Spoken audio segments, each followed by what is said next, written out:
So it's my pleasure to introduce Jonguk from University of Zurich, who will talk about renormalization in dimension 2.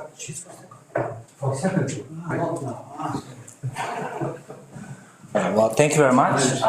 It's a pleasure to be here, and thanks to the organizers for inviting me to give this mini course. So I've given plenty of single talks on this topic, but I could never get past the definitions and the statement of the theorems.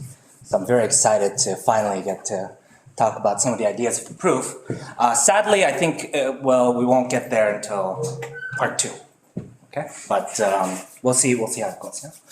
Second, I'm kind of very well aware that somehow the topic doesn't fit exactly with the theme of this program, so I plan to go at a very easy pace, do everything from scratch. If you have any questions, though, please feel to interrupt and ask whenever. Okay. All right, then let's start with a preliminary kind of overly simplified, intuitive definition of what it means for a dynamical system to be renormalizable, just so you have some notion of what we're going to talk about before we dive into the details. So, preliminary definition.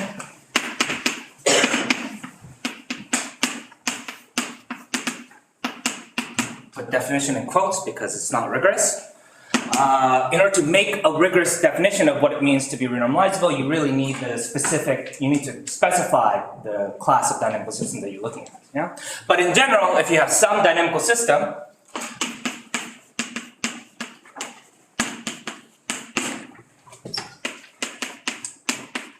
then we say that it is renormalizable if it exhibits some kind of self-similarity that occurs at a smaller scale. If it has self-similarity at a smaller scale. So at least this is a very common phenomenon in one-dimensional and two-dimensional systems. I suspect also it's common in higher dimensional systems. I just can't say for sure because beyond 2D, I'm really not an expert. Yeah? But for example, there are indications that renormalization has a major role to play in the field of fluid dynamics, which is an infinite dimensional system. Yeah? So all this to say that renormalization is not a purely one-dimensional phenomenon. However, the existing techniques are at the moment largely limited to 1D. So our goal, the goal of this mini course is to, yeah. You see the self-similarity at the large scale, but then you want to see it at the small scale. Sorry, we'll repeat the question. So you don't see the self-similarity at the scale. Okay. So actually, you know what? I was going to put smaller space scale and larger time scale. So that is kind of a difference between the way renormalization is used in physics and the way renormalization is used in dynamics. Yeah, so here we take a longer time scale and at the cost of zooming in on the in space. Yes. But we're both playing with scales. Yeah. Okay, so the goal is to take 1D techniques and then generalize to 2D.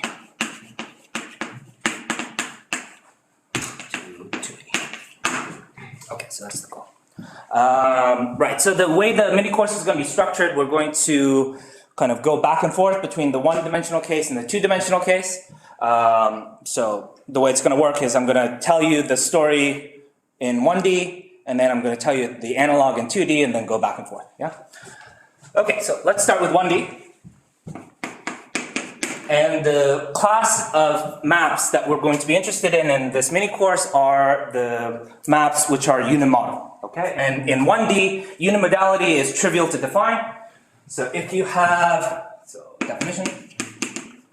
So if you have a map which is C2 defined on an interval on the real line, so let's say I is an interval on the real line, maps into itself. C2, then we say that this map is unimodal if it has a unique critical point of quadratic type. It is unimodal if f has a unique critical point. And in this lecture, critical points are typically denoted, well, in fact, always denoted by C naught. So there's some point in the interval of quadratic type.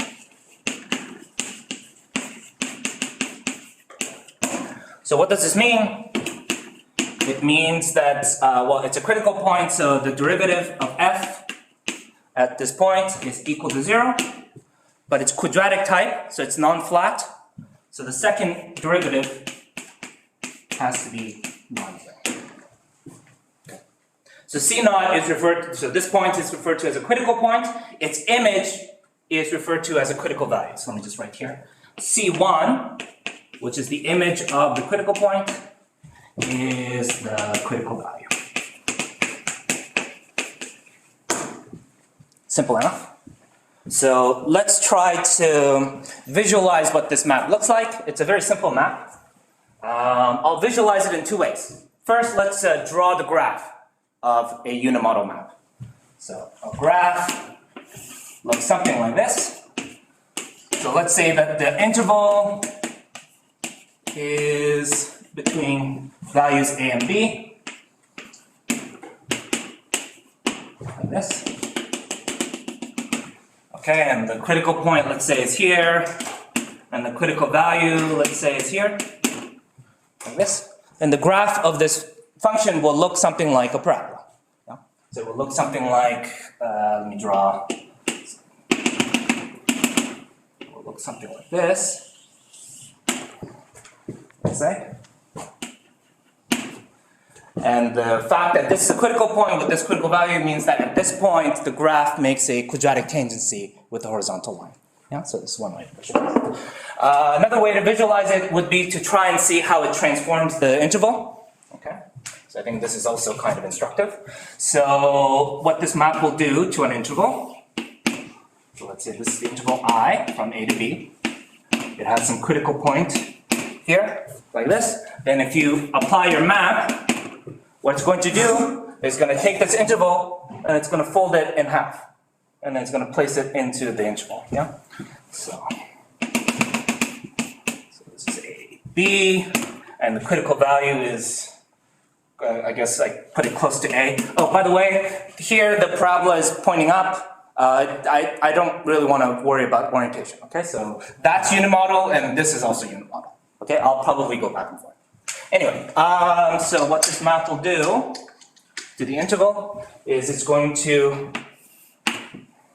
fold it in half like this. Yeah, so it's going to take those two components of I minus the critical point, and it's going to fold it in half like so, and the tip is going to be placed at the critical value. Yeah, so this is a transformation, very, I think actually the way I drew it, the blue should not go all the way to B, but it doesn't matter, okay? Yeah, so if you just apply it once, I mean, it's very simple and easy, but if you keep iterating, then the dynamic behavior becomes very complicated because of the presence of this highly nonlinear feature. Yeah? Okay. Some basic elementary observations which will become useful for us later on. Observations.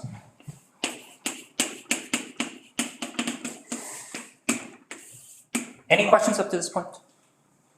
Okay, all right. So first observation is that, okay, well, if you look at the map on the interval minus the critical point, it has two components, and restricted to each component, the map acts as a diffeom.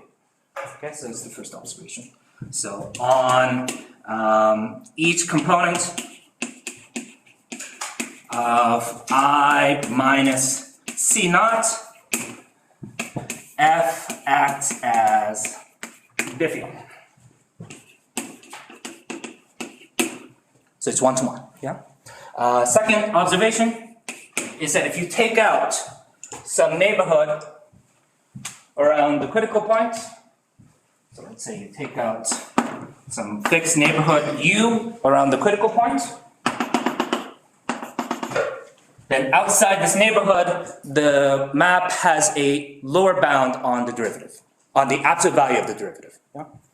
So, on I minus any neighborhood of the critical point, the absolute value of the derivative has lower bound. Okay, I think that probably suffices for observations. Okay, so hopefully this made you more comfortable with unimodality in the one-dimensional case. So now let me give you some examples. The first example is very obvious. So an obvious example of a unimodal map would be a quadratic polynomial, right? And in fact, I'll give you a whole family of quadratic polynomials. The standard quadratic family is a one-parameter family given by Fa, which is of the form x squared plus a, where a is soluble. So what's nice about this family is that actually any quadratic polynomial after a change of coordinates can be normalized to this form. Yeah? So this, if you want to know the dynamics of quadratic polynomials, you just have to understand the dynamics of of members of this class. Yeah. Okay, so that's an easy example. Here's a less easy, slightly more interesting example. Again, I'll give you a whole family, which would be a sine family. Okay, I'll denote this by fancy S. So these are maps of the form S lambda of x, and I'll write down the formula and then I'll draw a graph to convince you that it is actually unimodal. So this will be sine pi x times lambda, and we'll take lambda somewhere between 0 and 1. So. So this is kind of a more interesting example, right? And it's easy to see that it is unimodal. So if you restrict yourself to the interval between 0 and 1,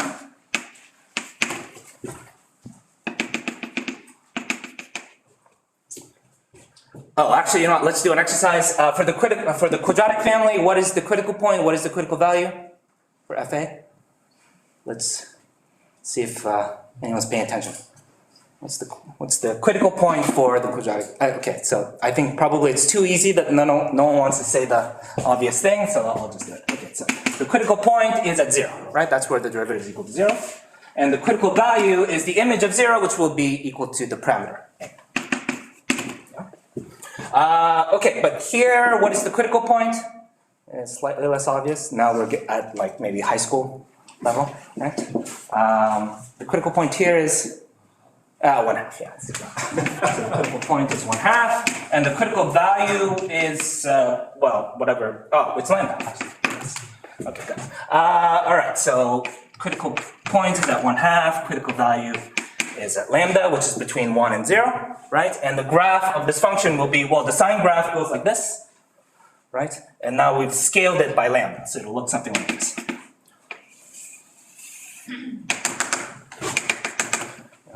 So if you look at the whole thing on the whole real line, it's obviously not unimodal, right? It has many models, it's infinitely modal. But if you restrict yourself to this interval, then it only has one critical point, which is of quadratic type. So this is again a unimodal map. Okay? And the point is to convince you that it's very easy to come up with unimodal maps in 1D. You just have to take a map which maps the interval to itself, and the graph has to look like this, or like this. Yeah? And then it's unimodal. Okay, good. Any questions? Are we okay? All right, good. So now, what does it mean for this kind of map to be renormalizable? So now that we specified the class of maps, we can define renormalizability in a rigorous way. So definition. Okay, so we will say that F unimodal is renormalizable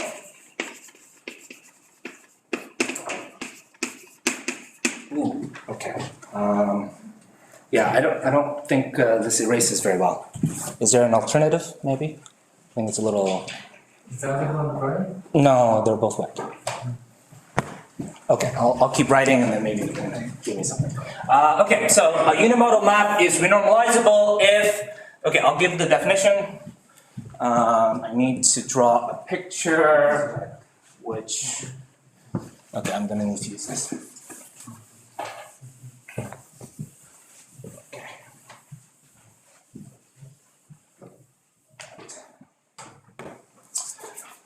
So we say that it is unimodal and renormalizable if, okay, so here's the interval, and you have this unimodal map acting on this interval, and it has this unique critical point, which I'll put here. Then we will say that it is renormalizable if in this interval there exists a periodic subinterval with some period r, which is at least 2. Okay, so I'll write this down. Is renormalizable if there exists an r which is bigger or equal to 2 periodic subinterval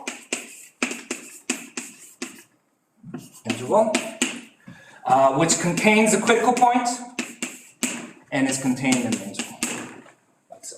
Okay, so what does it mean to be r periodic? It means that if you iterate your map on it, then its orbit is disjoint from its original position. It'll be disjoint for I bigger than 0, less than r. But when you iterate r times, it goes into where you came from. So if you iterate r times, j will come back into itself, like this. So let me draw the corresponding picture. So if you have, let's say, an interval. So you have to have something, a picture that looks something like this. So you have to have some interval, smaller interval, j, inside your bigger interval. It has to contain the critical point, and if you start iterating your map on it, it will jump around on the interval for some finite amount of time. So you iterate once, maybe it goes here. And then you map again, maybe it goes there. But after some finitely many iterates, it has to come back into itself. Do you assume ith image disjoint with j or ith image disjoint with k's image? I believe it's equivalent. We don't have revertible. Okay, so I did that exercise before. I don't remember. It's not a problem, either way. This suffices. The problem is, in fact, if it's twice or more captures critical. Yeah, but it's finitely many times, so it's still fine. Yeah. Let's just just leave it as is. Okay, so you iterate some r number of times, and then the first image, let's say, is here. Let's say this is the second image. But when you iterate r times, it has to come back to where you came from. What's the significant thing about it containing a critical point? Oh, okay. So, well, you'll see in just 1 second. Yeah, okay. But actually, you could even just define it as just having some periodic interval. And if you restrict to a sufficiently nice map, then actually you're forced to contain the critical point inside your periodic interval. For example, if you have negative Schwarzian or if you have quadratic polynomial, then then this condition will be forced on you.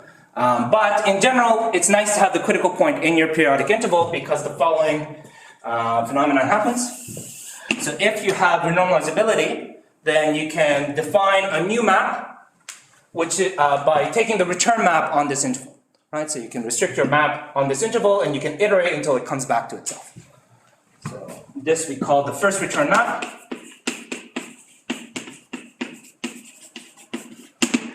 Which is, which I'll denote by PRF. I'll explain the notation in just a second. So this will be, you take F, you iterate on J until it returns, and the number of times you have to iterate is, of course, the period, R. Right? Okay, so here's the observation, and here's the reason why we require the critical point to be inside. Observation is that the first return map is, again, a unimodal map.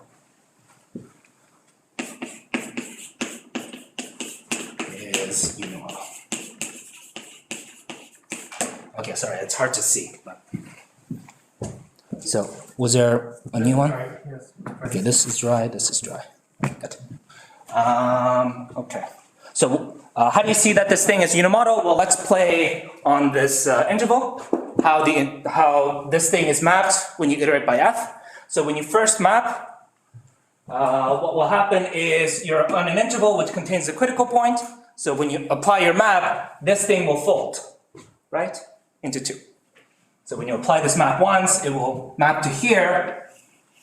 And because you went through the critical point, there will be a folding of this subinterval. But afterwards, you never hit the critical point until you come back, right? So this image will just map diffeomorphically around the phase space until you finally come back as having folded just once, like this. So the return map is once again a unimodal map. And this shows consistency with the preliminary definition that I gave you at the beginning, right? Because here we have this kind of self-similarity at a smaller scale. We started with a unimodal map, we ended up with a similar looking map occurring at a smaller space scale, yeah, like this. And a longer time scale, because you have to iterate more times in order to get there, okay? All right, good. One caveat is that if you look at the first return map, it's defined on a strictly smaller domain, like this. It's important to try and normalize the size of your domain, right? Because you don't want this domain to get smaller and smaller, and then it degenerates to a map on a point. So we define renormalization.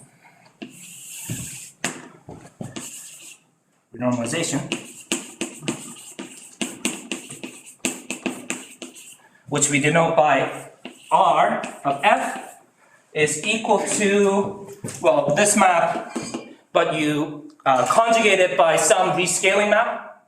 And in 1D, it suffices to just take affine.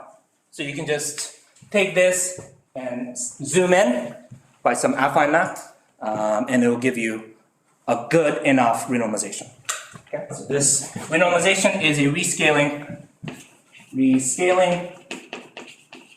of the pre-renormalization, or the first return map.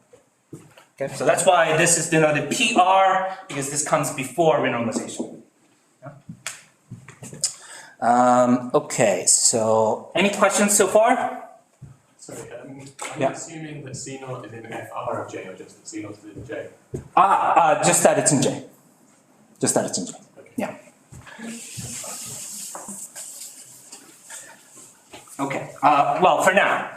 Now I'm going to assume that it's actually inside the image as well. So if it's renormalizable, then we say that it is once renormalizable, the dynamical system, right? So then we get this new unimodal map, the renormalization of this of F. And if that is also itself renormalizable, then we would say that the original map is twice renormalizable. Right? In order for it to be twice renormalizable, the image has to contain the critical point. And if that is also renormalized, it's 3rd times renormalizable, and so on. Right? So what we're interested in are the unimodal maps where the self-similarity occurs at arbitrarily deep scales. Okay? So we will assume that our map is infinitely renormalizable. I'm getting a bigger chalk. So suppose F is infinitely renormalizable. Okay, what that means is that we have a nested sequence of periodic intervals all containing the critical point, right? And we have infinitely many of them. So there would be one interval, like let's say here, like this. And then there will be another one, let's say here, like this, and so on and so on. Okay, so that will be this nested sequence of periodic intervals. I need to call them something, so let me call them J1, J2, J3, so on. So this, the first renormalization scale will be J1, and then this will be J2, J3, and so on. Okay, and they're all periodic under the previous return map, right? And the period has to increase by at least a factor of 2. So this one, under the return map, under iterate by f to the r, well, has to go somewhere in the small interval. Okay, maybe I drew this too big. So maybe I put this here. You iterate by f to the r, it has to go somewhere. Let's say it goes here, and then you iterate again. So if you iterate by f to the r, it goes there. You iterate again, and then it has to come back to itself as, again, some smaller unimodal map like this. Same thing happens at the scale of level 3. You iterate by the period, and then it comes back eventually to itself as a tiny unimodal map. And this thing continues ad infinity. So let me put some labels. So if it's infinitely normalizable, then for all n, there exists Rn periodic subinterval.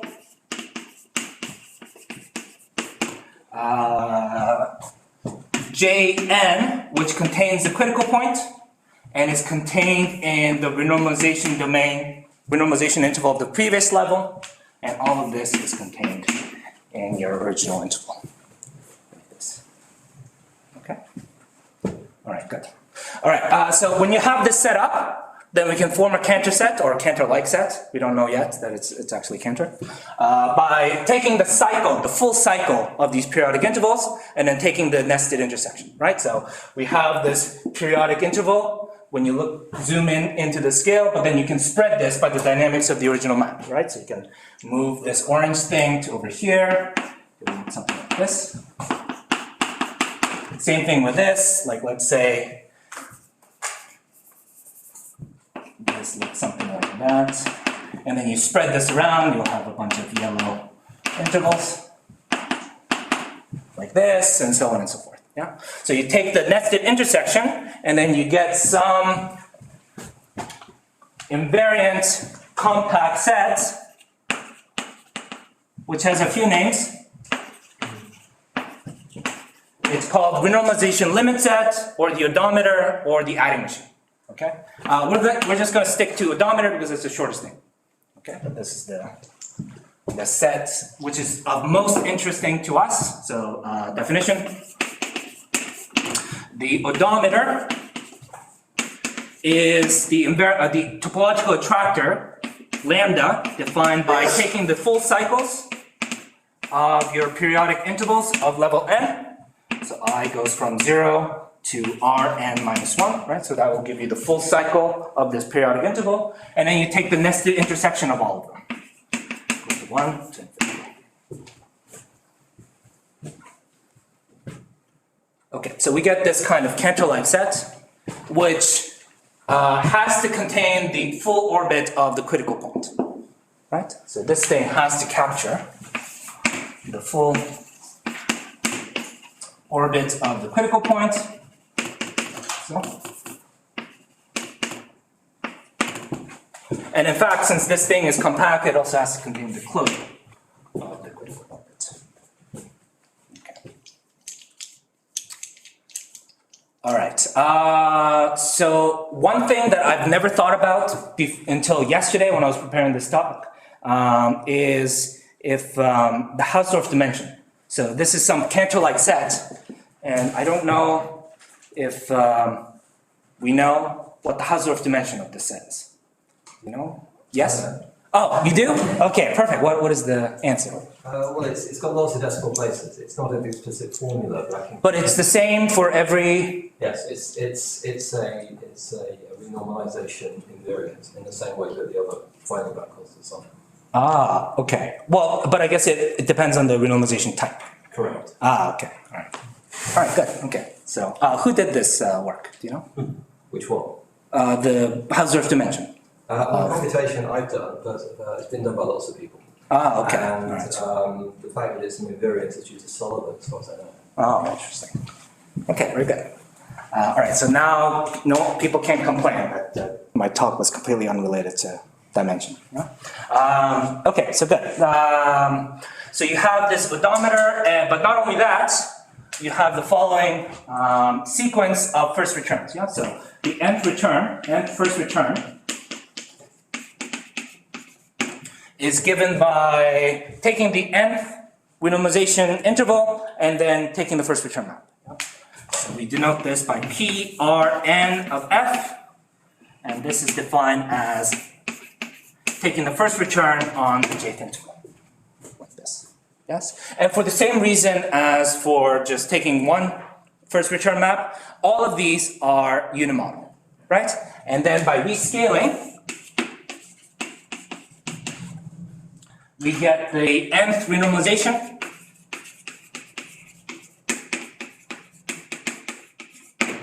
Which is Rn of f, okay, which is a sequence of unimodal maps defined on some standard size interval, like so, right? Okay, and the question that we're interested in is to try and understand what happens when you take n to infinity. So you have the sequence of renormalizations, you have the sequence of unimodal maps defined by zooming in on your original dynamics more and more and more into deeper and deeper scales. And what you want to know is, well, what does the shape of this dynamic start to look like in the limit? Okay. There's another way to kind of convince you that this is an important question to try and answer, because, well, we're interested in the dynamics of the original map. I mean, that's kind of what we're after, right? And to understand the dynamics of a map is the same thing as understanding the long-term behavior of this map. What happens if you iterate this map many times? And basically, by construction, a large iterate of your original map is encoded by taking a single application of a renormalization of your map.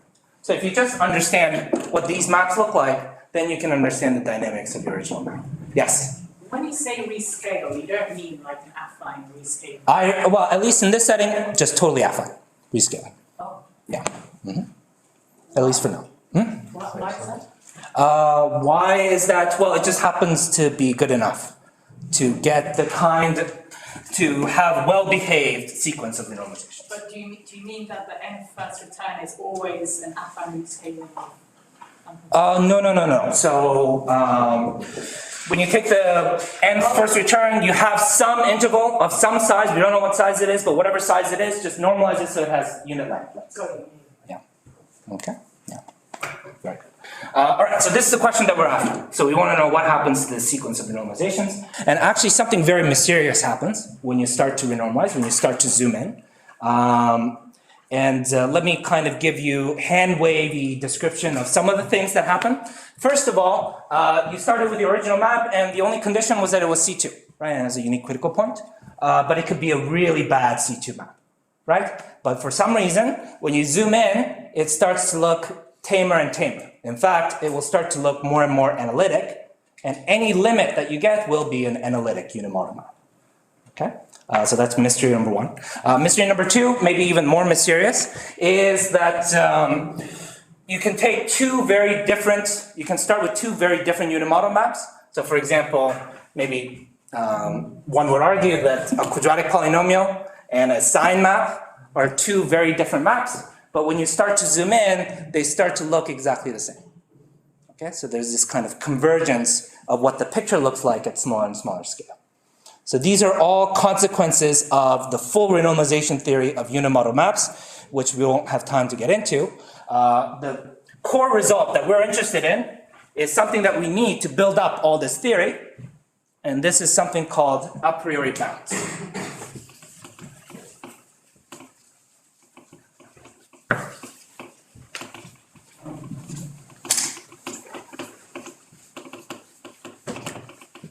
So a priori bounds.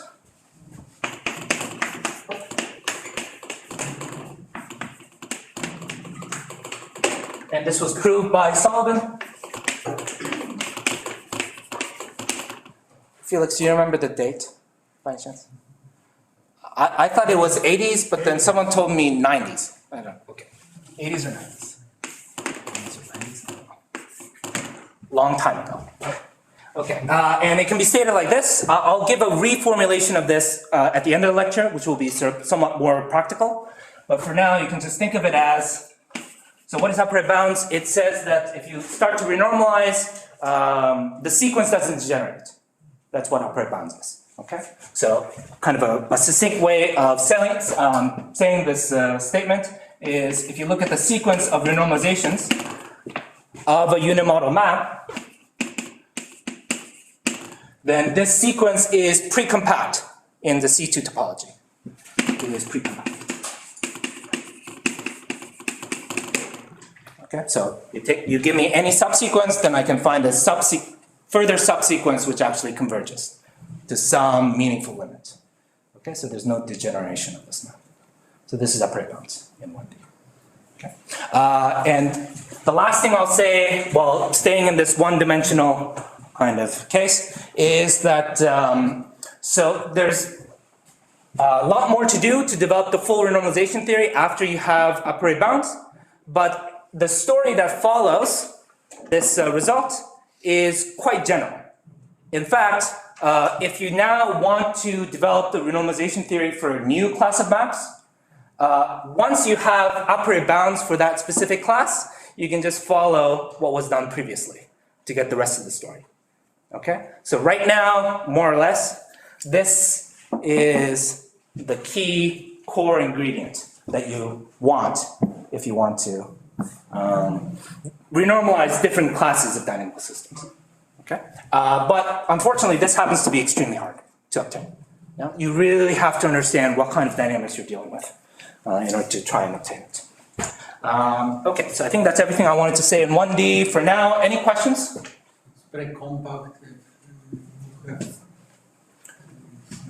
The same combinatorics each time, or at least bounded number of combinatorics? No, I don't think so. I think you can always take some With limits. topology changes.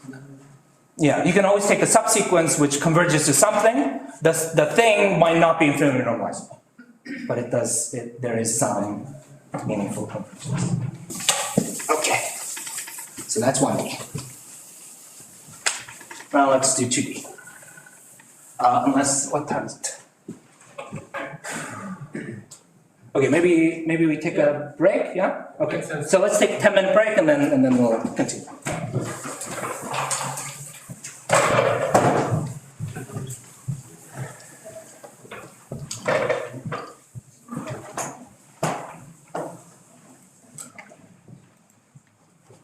Well, of course, you were right that this